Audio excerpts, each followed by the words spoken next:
Hello guys, मैं R D Chaudhary Jatin medical and nursing academy में आपका बहुत बहुत स्वागत करता हूं। आज अपन बात करेंगे एचपीएसएसबी के पेपर की। अभी वैकेंसी आई हुई है हिमाचल प्रदेश के अंदर। एचपीएसएसबी की एग्जाम है जिसके अंदर स्टाफ नर्स की कुछ पोस्ट है, उसका एग्जाम है। तो उसके लिए अपन इसका जो प्रीवियस पेपर लगा था 2016 के अंदर, उस पेपर को यहाँ पे डिस्कस करेंगे। फ्रेंड्स, बहुत सी बार एग्जाम के अंदर कुछ क्वेश्चंस रिपीट हो जाते हैं और एग्जाम की दृष्टि से अपन बात करें तो ये क्वेश्चंस बहुत ही इंपॉर्टेंट है। जो एचपीएसएसबी के साथ ही साथ अभी सीएचओ की एग्जाम है उसके लिए भी बहुत इंपॉर्टेंट क्वेश्चंस है, क्योंकि बहुत ही अच्छे क्वेश्चंस है। इसके अलावा नोट सेट वगैरह की जो एग्जाम होती है, एम्स, ईएसआईसी, रेलवे, सभी के लिए इंपॉर्टेंट है। इस तरह के क्वेश्चंस है, बहुत ही अच्छे क्वेश्चंस है। तो उनको अपन वन बाय वन यहाँ पे डिस्कस करेंगे। ओके फ्रेंड्स, तो आज अपन इसका जो प्रीवियस एग्जाम का पेपर है उसका पार्ट फर्स्ट डिस्कस करेंगे। ओके फ्रेंड्स, तो अपन वन बाय वन स्टार्ट करते हैं।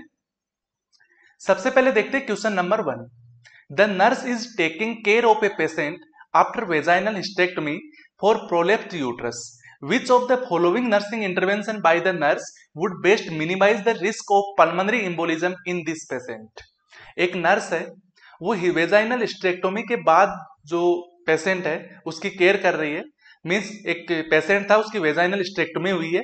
क्यों हुई है? क्योंकि वो प्रोलेप्स्ड यूट्रस था और प्रोलेप्स्ड यूट्रस के कारण से उसकी वेजाइनल हिस्टेक्टोमी हुई है। उसके बाद नर्सिंग केयर कर रही है, तो वहां पे उसको पल्मोनरी एम्बोलिज्म से प्रिवेंट करने के लिए उसको कौन सी पोजीशन अपन प्रोवाइड करवाएंगे?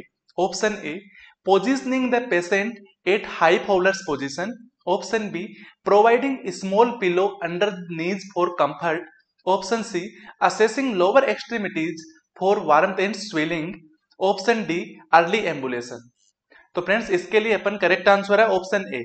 यानी इस तरह का जो पेशेंट है जिसको पल्मोनरी एम्बोलिज्म से अपने को प्रिवेंट करना है, उस रिस्क को मिनिमाइज करना है, तो उसके लिए फर्स्ट नर्सिंग इंटरवेंशन बनती है उसको पोजीशन प्रोवाइड करवाना। और उसके लिए सबसे बेस्ट पोजीशन है high Fowler's position. High Fowler's position उसको प्रोवाइड करवा के अपन पल्मोनरी एम्बोलिज्म से उसको प्रिवेंट कर सकते हैं। अब चलते हैं नेक्स्ट क्वेश्चन के अंदर। Question number 2। Axial skeleton consist of. Axial skeleton के अंदर कितनी बोन्स होती है? Option A 40 bones, option B 80 bones, option C 100 bones, option D 126 bone. तो फ्रेंड्स, जो एक्सियल स्केलेटल होता है उसके अंदर कितनी बोन होती है? 80 बोन्स होती है। ओके फ्रेंड्स, अब चलते हैं। एक्सियल स्केलेटल कौन सा होता है? जो सेंट्रल बॉडी होती है, सेंट्रल बॉडी के अंदर जो बोन्स होती है वो कितनी होती है? 80 बोन्स होती है। अब चलते हैं नेक्स्ट क्वेश्चन के अंदर। Question number 3। Adequacy of fluid replacement in a patient with shock is best determined by। एक शोक का पेशेंट है, उसको फ्लूइड रिप्लेसमेंट किया है, बट अपने को यह डिटरमाइन करना है कि इसके अंदर जो अपन ने फ्लूइड रिप्लेसमेंट किया है वो उसके लिए एडिक्वेट है, यानी उसके लिए पर्याप्त है या नहीं। ये तो इसको चेक करने के लिए उसका कौन सा पैरामीटर है जिसके पैरामीटर से अपने को पता लगेगा। Option A, systolic blood pressure above 100 mmHg। तो फ्रेंड्स, 100 mmHg तो सिस्टोलिक बीपी है वो बहुत कम है, तो अभी भी पेशेंट शोक के अंदर है। फिर option B, diastolic BP above 100 mmHg। तो ये भी एडुकेट नहीं है, इसके अंदर डायस्टोलिक बीपी है वो ज्यादा है, क्योंकि यहाँ पे एडुकेट तब होगा जब 80 होगा डायस्टोलिक बीपी। फिर नंबर 3 ऑप्शन है, यूरिन आउटपुट ऑफ 30 ml पर हावर है, यानी जो उसका यूरिन आउटपुट है वो 30 ml पर हावर आ रहा है। तो इसका मीन्स ये होता है कि उसको अपन ने जो फ्लूइड रिप्लेसमेंट किया था वो उसके लिए एडिक्वेट है, उसके लिए पर्याप्त है और पेशेंट शोक से बाहर आ चुका है। Option D, urine output of 50 ml पर ओवर, ये बहुत ज्यादा यूरिन आ रहा है, तो ये भी इसके लिए एडुकेट नहीं है। तो इसका करेक्ट आंसर हो गया ऑप्शन सी। अब चलते हैं नेक्स्ट क्वेश्चन के अंदर। Question number 4। The most common symptom of sliding hiatal hernia. Sliding hiatal hernia का पेशेंट है, उसका मोस्ट कॉमन सिम्टम्स क्या होगा? तो फ्रेंड्स, इसके लिए वैसे तो मोस्ट कॉमनली GERD होता है, यानी गैस्ट्रोइसोफेजियल रिफ्लेक्स होता है, बट इसके लिए जो और ऑप्शंस है वो भी इसके साथ मैच हो रहे हैं। जैसे option A, feeling of fullness, option B, difficulty in breathing, option C, gastroesophageal reflex, option D, all of the above. तो जो स्लाइडिंग हाइटल हर्निया का पेशेंट है, हाइटल हर्निया होता क्या है? जब भी जो डायफ्राम है अपना, उस डायफ्राम के साथ में जो एब्डोमिनल कैविटी के जो ऑर्गन्स होते हैं वो उसको अटैच कर देते हैं, यानी उसको कंप्रेस करते हैं, तो उसको अपन हाइटल हर्निया बोलते हैं। ओके फ्रेंड्स, तो इसके अंदर क्या होता है? हाइटल हर्निया के अंदर फीलिंग ऑफ फुलनेस भी दिखाई देती है क्योंकि वो एब्डोमेन पे जो स्टोमक वगैरह पे कंप्रेस आता है डायफ्राम का, और डिफिकल्टी इन ब्रीथिंग भी उसमें दिखाई देती है, और गैस्ट्रोइसोफेजियल रिफ्लेक्स भी उसमें दिखाई देता है। तो इसका करेक्ट आंसर है ऑप्शन डी। तो करेक्ट आंसर ऑप्शन डी हो गया। अब नेक्स्ट क्वेश्चन है question number 5। Which of the following symptom is suggestive of breast cancer? Breast cancer का सजेस्टिव सिम्टम्स कौन सा होगा? Option A breast enlargement, option B breast tenderness, option C darkening of nipples, option D unilateral discharge from nipple. तो friends, breast enlargement, breast tenderness, darkening of nipple, ये सभी normal conditions होती है। इनसे अपन breast cancer को differentiate नहीं कर सकते, but unilateral discharge from nipple दिखाई देता है, तो वो इसके लिए एक तरह का डिफरेंट सिम्टम है, जिससे अपन इसको डिफरेंशिएट कर सकते हैं कि ब्रेस्ट कैंसर हो सकता है। तो इसका करेक्ट आंसर ऑप्शन डी हो गया। नेक्स्ट क्वेश्चन है question number 6। Symptoms of hypoglycaemia usually does not occur until blood glucose level is less than. जो हाइपोग्लाइसीमिया का कोई पेशेंट है, तो उसके अंदर यदि सिम्टम्स आएंगे, तो जो उसका ब्लड ग्लूकोज का जो लेवल है वो किस लेवल से कम हो जाएगा, यानी एक फिक्स्ड पैरामीटर होता है कि इससे नीचे यदि ब्लड ग्लूकोज लेवल होगा तो उसके बाद हाइपोग्लाइसीमिया की सिम्टम्स उसको शो होते हैं। तो फ्रेंड्स, वो होता है 60, यानी जब किसी भी पेशेंट का ब्लड ग्लूकोज लेवल 60 से यदि डाउन होता है तो उसको हाइपोग्लाइसीमिया जैसे अपन बोलते हैं। उसी तरीके से हाइपोग्लाइसीमिया की सिम्टम भी उसके बाद ही उसको शो होते हैं। तो यहाँ पे ऑप्शन ए 60 से 70 है, ये करेक्ट आंसर है, क्योंकि 60 से 70 से यदि बिलो रहेगा या डाउन रहेगा तो उसको अपन हाइपोग्लाइसीमिया के सिम्टम्स वहां पे देखने को मिलते। 50 से 60 नहीं हो सकता। ऑप्शन सी 40 से 50 ये भी करेक्ट आंसर नहीं है, और ऑप्शन डी है 30 से 40 mg/dl, तो ये भी करेक्ट आंसर नहीं है। ओके फ्रेंड्स, तो इसका करेक्ट आंसर हो गया ऑप्शन ए। अब चलते हैं नेक्स्ट क्वेश्चन के अंदर, क्वेश्चन नंबर 7। क्वेश्चन नंबर 7 के अंदर पूछा गया है क्वेरेंटीन इज रिलेटेड टू। अभी आपको पता है कोविड के अंदर क्वेरेंटीन किया जा रहा है पेशेंटों को, तो वो ही टर्म है ये कि क्वेरेंटीन क्या होता है, क्वेरेंटीन किससे रिलेटेड है। Option A maximum incubation period, option B minimum incubation period, option C serial interval, option D generation time. तो क्वेरेंटीन क्या है, एक तरह से सीरियल इंटरवल है, एक फिक्स इंटरवल है। तो इसका करेक्ट आंसर ऑप्शन सी हो गया। Question number 8। persistent lack of appetite opening occurring with vomiting and severe weight। Friends, इसके अंदर पूछा गया है कि persistent lack of appetite, उसको लंबे टाइम तक भूख नहीं लगती, इस तरीके से शो करता है, और वहां पे वोमिटिंग, सीवियर वेट लॉस, इस तरह की चीजें दिखाई देती है, तो वो किस टर्म के अंदर आता है। Option A stuttering, option B anorexia nervosa, option C bulimia nervosa, option D pica. तो फ्रेंड्स, जो ऑप्शन बी और सी है, एनोरेक्सिया नर्वोसा और बुलिमिया नर्वोसा, ये एक तरह से ईटिंग डिसऑर्डर है, और जो यहाँ पे अपने को टर्म्स के अंदर पूछा गया है वो क्या है, यहाँ पे करेक्ट आंसर है एनोरेक्सिया नर्वोसा। एनोरेक्सिया नर्वोसा में होता क्या है, पेशेंट को भूख नहीं लगती है, वो उसको डर होता है कि मैं मोटा ना हो जाऊं, इस कारण से वो खाता ही नहीं है। और जो बुलिमिया नर्वोसा होता है, उसके अंदर उसकी एपेटाइट तो होती है और वो खाना भी खाता है, बट उसको ये रहता है कि मैं मोटा ना हो जाऊं, इसलिए वो बार बार वॉमिटिंग करता है। ओके फ्रेंड्स, तो ये दोनों ईटिंग डिसऑर्डर है, ये मोस्टली फीमेल के अंदर कॉमनली होते हैं, और इसका करेक्ट आंसर ऑप्शन बी हो गया। अब चलते हैं नेक्स्ट क्वेश्चन के अंदर, question number 9। A nurse observe a convulsions and twitching of extremities in a newborn infant, what could be the probable cause for it। एक नर्स है, वो ऑब्जर्व कर रही है किसी पेशेंट को, सॉरी न्यूबॉर्न को, उसके अंदर ट्विचिंग ऑफ एक्सट्रीमिटीज दिखाई दे रही है, तो उसका प्रोबेबल कोज क्या हो सकता है। इन्फेंट के अंदर, न्यूबॉर्न इन्फेंट है और उसके अंदर ट्विचिंग ऑफ एक्सट्रीमिटीज और कन्वर्जन्स होते हैं, वो किस डिसऑर्डर के अंदर दिखाई देते हैं, उसका प्रोबेबल कोज हो क्या सकता है, आइडियल क्या सोच सकते हैं। Option A asphyxia, option B meningitis, option C cerebral haemorrhage, option D infection. तो फ्रेंड्स, उसको हो सकता है मेनिंजाइटिस। जो कन्वर्जन और ट्विचिंग ऑफ एक्सट्रीमिटीज है, ये मेनिंजाइटिस के साथ दिखाई देती है, वो भी इन्फेंट्स के अंदर, तो करेक्ट आंसर ऑप्शन बी हो गया। अब नेक्स्ट क्वेश्चन है question number 10। The most common method of reproduction of bacteria is. ऐसा कौन सा मेथड है जिससे रिप्रोडक्शन ऑफ बैक्टीरिया के लिए मोस्टली यूज होता है। Option A binary fission, option B budding, option C sexual, और ऑप्शन डी स्पोर फॉर्मेशन। तो इसका करेक्ट आंसर है ऑप्शन डी, यानी स्पोर फॉर्मेशन एक इस तरह का मेथड है जो मोस्टली रिप्रोडक्शन ऑफ बैक्टीरिया के लिए यूज किया जाता है। Next question, question number 11, the first indicator for protein energy malnutrition is, option A underweight for age, option B underweight for height, option C under height for age, option D underweight for economic status. तो जो PEM protein energy malnutrition है, इसके लिए सबसे first indicator अपन क्या मानते हैं, underweight for as, यानी एज के अकॉर्डिंग उसका जो वेट होता है वो कम है। मान लो एक बच्चा है, उसको उस एक फिक्स डायमीटर होते हैं कि इस एज के अंदर उसका इतना वेट होना ही चाहिए। यदि ज्यादा एज में है तो बीएमआई के अकॉर्डिंग, अदरवाइज एक फिक्स स्केल होता है उसके अकॉर्डिंग। तो उसके अंदर एज के अकॉर्डिंग उसका वेट नहीं है, यानी उससे कम है, तो उसको अपन अंडरवेट फॉर एज बोलते हैं। तो इसका करेक्ट आंसर हो गया ऑप्शन ए।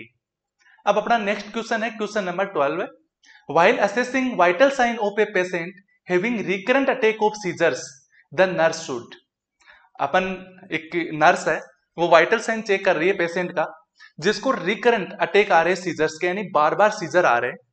ओके फ्रेंड्स, तो उसके कौन से वाइटल साइन वहां पे ज्यादा इंपॉर्टेंट रहेंगे, कौन से वाइटल साइंस वहां ज्यादा चेक करने होंगे?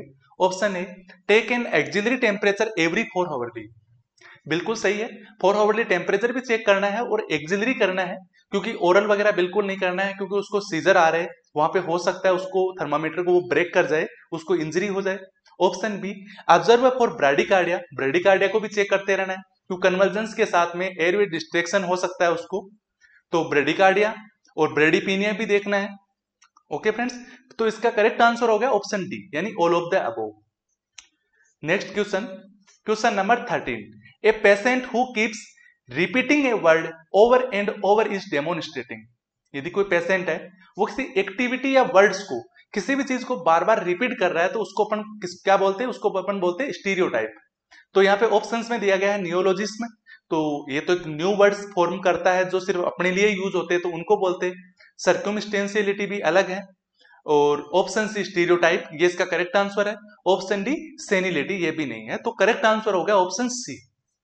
अब नेक्स्ट क्वेश्चन है question number 14, the nurse is assessing vital sign of patient with head injury, which of the following finding indicate increase intracranial pressure.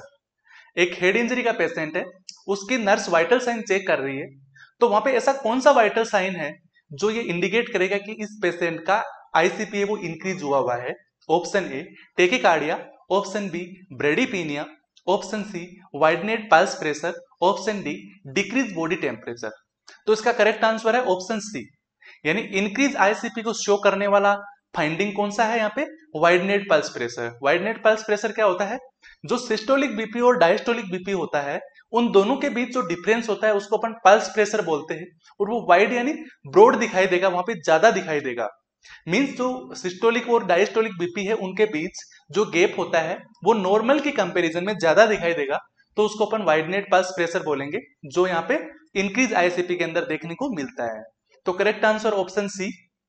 Next question, question number 15, a hormone that stimulate the flow of pancreatic enzymes, ऐसा कौन सा hormone है जो pancreatic enzyme के flow को stimulate करता है, यानी पेनक्रियास से पेनक्रियाटिक जो एंजाइम रिलीज होता है उसको स्टिमुलेट करता है ज्यादा रिलीज होने के लिए, ऐसा कौन सा हार्मोन है? Option A enterocrinin, option B pancreozymin, option C enterogastrone, option D cholecystokinin. Okay friends, जिसको अपन सीसीके भी बोलते हैं। तो यहाँ पे करेक्ट आंसर है ऑप्शन डी, यानी जो कोलेसिस्टोकाइनिन है, कोलेसिस्टोकाइनिन जिसको अपन सीसीके एंजाइम भी बोलते हैं, ये क्या करता है? पेनक्रियाटिक एंजाइम के फ्लो को स्टिमुलेट करता है ज्यादा रिलीज होने के लिए। ओके फ्रेंड्स, अब चलते हैं नेक्स्ट क्वेश्चन के अंदर, question number 16, objective measurement of patients level of consciousness is best determined by using Glasgow coma scale is called. Objective measurement of patient level of consciousness, एक patient है और उस patient की लेवल ऑफ कॉन्शियसनेस, यानी consciousness का जो उसका level check करने के लिए एक ऑब्जेक्टिव मेजर, सब्जेक्टिव मेजर होता है एक तो जो पेशेंट खुद बताता है, ऑब्जेक्टिव मेजर होता है जो किसी हेल्थ केयर प्रोफेशनल के द्वारा चेक किया जाता है। तो जो लेवल ऑफ कॉन्शियसनेस चेक करने के लिए एक ऐसा ऑब्जेक्टिव मेजरमेंट कौन सा है जिसको अपन ग्लासगो कोमा स्केल बोलते हैं, तो वो उस स्केल का दूसरा नाम क्या है? Option A consciousness scale, option B communication scale, option C coma scale, option D stimula scale. तो फ्रेंड्स इसका करेक्ट आंसर है ऑप्शन सी। यानी किसी भी पेशेंट के लिए, कोई कोमा का पेशेंट है तो उसके लिए भी यूज होता है, और कॉन्शियस पेशेंट है या सेमी कॉन्शियस है उसके लिए भी यूज होता है। बट इसका कोमा स्केल नाम इसलिए दिया गया है कि कोमा में ना चला जाए पेशेंट, इसके प्रिवेंशन के लिए इसको मोस्टली यूज किया जाता है, इसलिए इसको कोमा स्केल बोला जाता है। बट इसका जो नेम है, साइंस का जो नेम है, वो इसको बोलते हैं Glasgow coma scale. Glasgow scale यहाँ पे नाम दिया गया है, बट कंप्लीटली इसको ग्लासगो कोमा स्केल बोला जाता है, जो लेवल ऑफ कॉन्शियसनेस चेक करने के लिए पेशेंट के अंदर यूज होता है, और एक तरह का ऑब्जेक्टिव मेजरमेंट है। ऑब्जेक्टिव मेजरमेंट यानी किसी अदर के द्वारा मेजरमेंट करना, और जो पेशेंट सेल्फ अपने बारे में कोई इंफॉर्मेशन देता है तो उसको बोलते हैं ऑब्जेक्टिव इंफॉर्मेशन या ऑब्जेक्टिव मेजरमेंट। ओके फ्रेंड्स, अब चलते हैं नेक्स्ट क्वेश्चन के अंदर, question number 17। When planning care for a person with burn on upper part of body involving face and neck, which of the following nursing diagnosis should take the highest priority. एक burn का patient है जिसकी upper part of body involve हुई है burn के अंदर, जिसके अंदर उसका फेस और नेक भी इन्वॉल्व हो चुकी है। ओके फ्रेंड्स, यदि उसकी नर्सिंग केयर प्लानिंग करनी है अपने को, तो नर्सिंग केयर प्लानिंग के टाइम उसका नर्सिंग डायग्नोस बनाने के लिए सबसे हाईएस्ट प्रायोरिटी ऑफ प्लानिंग क्या रहेगी? Option A fluid volume deficit, option B body image disturbance, option C ineffective airway clearance, option D risk of infection. Friends risk of infection तो वैसे कम रहता है, बट जो ए बी और सी तीनों option है ये बहुत ही इंपॉर्टेंट होते हैं। बट यहाँ पे अपने को मोस्ट कॉमन और हाईएस्ट प्रायोरिटी वाला पूछा है यहाँ पे, तो हाईएस्ट प्रायोरिटी अपन देंगे इनइफेक्टिव एयरवे क्लियरेंस को। क्यों देंगे? हो सकता है ये जो बर्न हुआ है वो किसी बॉडी के अदर पार्ट पे होता तो वहां पे अपन इनइफेक्टिव एयरवे क्लियरेंस वाले को वहां पे प्रायोरिटी नहीं देते। बट यहाँ पे क्वेश्चन के अंदर मेंशन किया गया है कि उसका फेस और नेक इन्वॉल्व है, बट जो उसका फेस और नेक इन्वॉल्व है तो वहां पे एयरवे डिस्टर्बेंस हो सकता है उसको। ओके फ्रेंड्स, एयरवे कंस्ट्रिक्स हो सकता है, तो इसलिए वहां पे इनइफेक्टिव एयरवे क्लियरेंस वाले ऑप्शन को अपन हाईएस्ट प्रायोरिटी मानते हैं। अब चलते हैं नेक्स्ट क्वेश्चन के अंदर, question number 18। After lumbar laminectomy nurses should, एक पेशेंट है जिसकी लंबर लेमिनेक्टोमी हुई है, सर्जरी हुई है लंबर की, और उसके बाद नर्स की सबसे हाईएस्ट प्रायोरिटी क्या बनती है उसकी केयर से related? Option A encourage the patient to cough, उसको खांसी करने के लिए अपन इंकरेज करेंगे, बढ़ावा देंगे। Option B instruct the patient to bend knees when turning, option C assess the patient for indication of peritonitis, option D log roll the patient by using draw sheet. Friends यहाँ पे option A B and C इनका कोई means नहीं है, यहाँ पे question से related नहीं है। यहाँ पे ऑप्शन डी है वो इसका करेक्ट आंसर है और क्वेश्चन से बहुत ज्यादा रिलेटेड है। वो इसलिए है कि जो लंबर लेमिनेक्टोमी का पेशेंट होता है उसको अपने सुपाइन पोजीशन में लेटा के रखना होता है, उसको कहीं से भी बेंड नहीं होने देता है, तो वहां पे log roll the patient by using draw sheet. जब उसको अपन को पोजीशन दिलवानी हो या फिर कहीं पे शिफ्टिंग करनी हो तो उस दौरान वहां पे लॉग रोल टेक्निक के द्वारा उसको अपन शिफ्टिंग करते हैं, ना कि वहां पे पेशेंट को बिठाते नहीं है, उसके नीज वगैरह को बेंड नहीं करते, यानी बॉडी को कहीं से भी बेंड नहीं होने दिया जाता है, एक तरीके से सुपाइन पोजीशन में रखा जाता है। क्योंकि वहां पे लंबर लेमिनेक्टोमी हुए तो वहां पे कुछ इंजरी हो सकती है, वहां पे उसको कुछ इम्प्लांट लगाया हुआ हो सकता है जो वहां पे डिसलोकेट हो सकता है, तो इसलिए कोई भी सुपाइन पोजीशन के अंदर रखना होता है। यानी कहीं भी तरीके से अपन ऐसा बोल सकते हैं कि स्पाइन के किसी भी प्रकार की सर्जरी होती है तो उसके बाद उसको लॉग रोल पोजीशन के अंदर ही रखा जाता है, और जब पोजीशन चेंज कराने का जो तरीका होता है वो लॉग रोल वाला ही यूज होता है।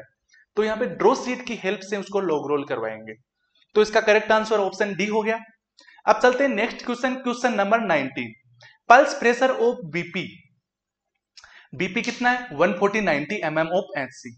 एक पेशेंट है उसका बीपी है 140/90, यानी सिस्टोलिक 140 है और डायस्टोलिक 90 है, उसका अपने को पल्स प्रेशर निकालना है।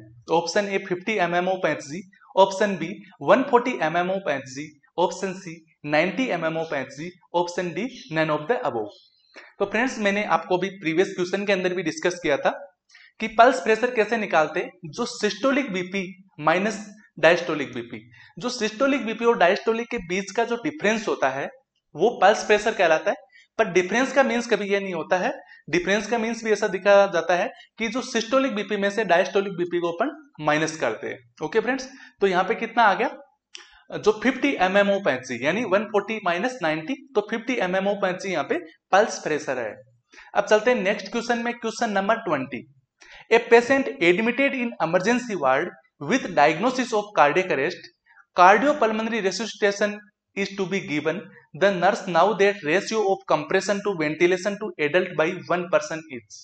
एक पेशेंट है जो इमरजेंसी के अंदर एडमिट हुआ है और उसका डायग्नोस बना है कार्डियक अरेस्ट, तो उसको अपन सीपीआर देंगे, कार्डियोपल्मोनरी रेसुसिटेशन। तो सीपीआर देंगे तो वहां पे एक जो पर्सन है सीपीआर देने वाला, तो वो उसको कंप्रेशन और वेंटिलेशन का किस तरह का रेशियो मेंटेन करके वहां पे सीपीआर प्रोवाइड करवाएगा। ओके फ्रेंड्स, यानी सबसे पहले तो इसके अंदर जो देखने वाला होता है वो होता है कि अपन सीपीआर दे रहे हैं, कार्डियक अरेस्ट का पेशेंट है। उसके बाद जो सीपीआर जिस पेशेंट को दिया जा रहा है वो एडल्ट है या चिल्ड्रन है या इन्फेंट है, किस तरह का है। तो यहाँ पे वो मेंशन है एडल्ट है, और एडल्ट के अंदर सीपीआर देते हैं तो उसका कंप्रेशन और वेंटिलेशन रेशियो पूछा गया है, और वो भी देने वाला सिंगल पर्सन है या फिर 2 पर्सन है। तो यहाँ पे सिंगल पर्सन है, तो इसका जो रेशियो रहेगा वो होगा 15:2। ओके फ्रेंड्स, यानी 15 यहाँ पे कंप्रेशन होगा, चेस्ट कंप्रेशन, और उसके साथ ब्रीथिंग रहेगा 2। तो यहाँ पे करेक्ट आंसर ऑप्शन बी हो गया।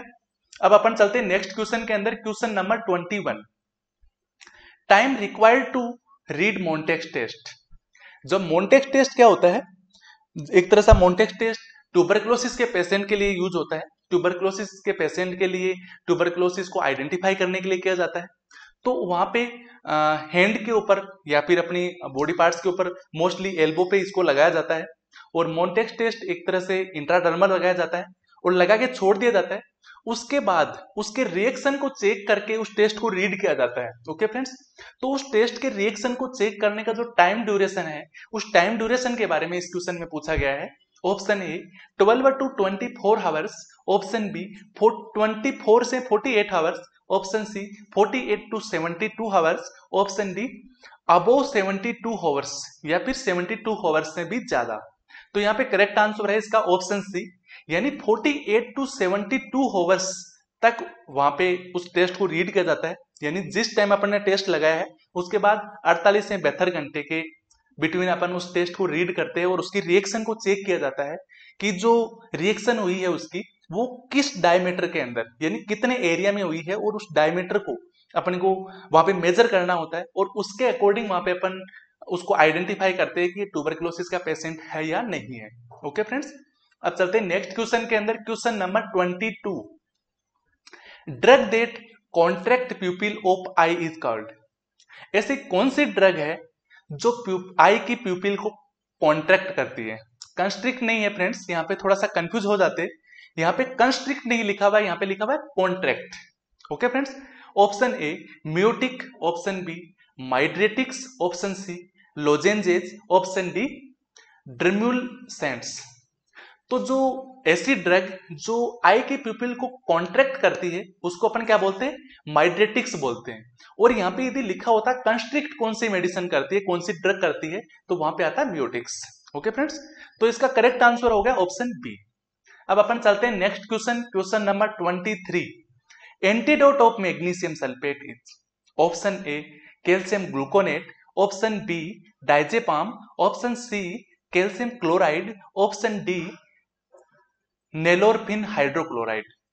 तो फ्रेंड्स यहाँ पे मैग्नीशियम सल्फेट का एंटीडोट पूछा गया है। तो ये तो सारी चीजें जितने भी एंटीडोट होते हैं वो मोस्टली फिक्स होते हैं। तो मैग्नीशियम सल्फेट का एंटीडोट होता है कैल्शियम ग्लूकोनेट। तो यहाँ पे करेक्ट आंसर ऑप्शन ए हो गया। अब अपन चलते हैं नेक्स्ट क्वेश्चन है अपना क्वेश्चन नंबर 24। इसके अंदर पूछा गया है Williams tumour is condition affecting. जो विलियम्स ट्यूमर होती है वो किस जो कंडीशन है वो किस ऑर्गन को अफेक्ट करती है। Option A kidney, option B bone, option C liver, option D brain. तो फ्रेंड्स यहाँ पे पूछा गया है जो विलियम्स ट्यूमर है वो किस ऑर्गन को अफेक्ट करती है। तो सबसे पहले तो बात करते हैं विलियम्स ट्यूमर होती क्या है। एक तरीके से किडनी की ट्यूमर होती है विलियम्स ट्यूमर। तो किडनी की ट्यूमर होती है तो मोस्टली किडनी को ही ये अफेक्ट करेगी। तो बहुत सिंपल क्वेश्चन था, यहाँ पे करेक्ट आंसर है option A. Next question, question number 25। Waiter strip position is seen in. Waiter strip position क्या होती है? Option A Bell's palsy, option B facial palsy, option C Erb's palsy, option D congenital dislocation of hips. तो यहां पे क्या पूछा गया है? यहां पे पूछा गया है कि जो वेटर स्ट्रिप पोजीशन होती है वो किस प्रकार की पाल्सी के अंदर, यहाँ पे पाल्सी ऑप्शन दिए गए या फिर किस तरह के डिसऑर्डर के अंदर मोस्टली वहां पे देखने को मिलते हैं। ओके फ्रेंड्स, तो यहाँ पे इरेप्स पाल्सी होती है जिसके अंदर वेटर स्ट्रिप पोजीशन देखने को मिलती है। ओके फ्रेंड्स, तो इसका करेक्ट आंसर क्या हो गया? ऑप्शन सी हो गया, यानी इरेप्स पोजीशन उसके अंदर वेटर स्ट्रिप पाल्सी उसके अंदर देखने को मिलती है। सॉरी, इरेप्स पाल्सी के अंदर वेटर स्ट्रिप पोजीशन देखने को मिलती है। तो इसका करेक्ट आंसर ऑप्शन सी हो गया। ये कितने हो गए? 25 क्वेश्चन हो गए फ्रेंड्स। जो प्रीवियस 2016 के अंदर स्टाफ नर्स का जो पेपर हुआ था उसके अंदर 100 क्वेश्चंस आए थे, जिनको अपन यहाँ पे 4 पार्ट के अंदर डिस्कस करेंगे 20-25 क्वेश्चंस देखते हुए। तो 100 क्वेश्चंस है, उनको अपन डिटेल से यहाँ पे डिस्कस करेंगे। तो जल्दी ही पार्ट 2 के अंदर मिलते हैं। Thank you friends, bye for now and see you later, bye bye.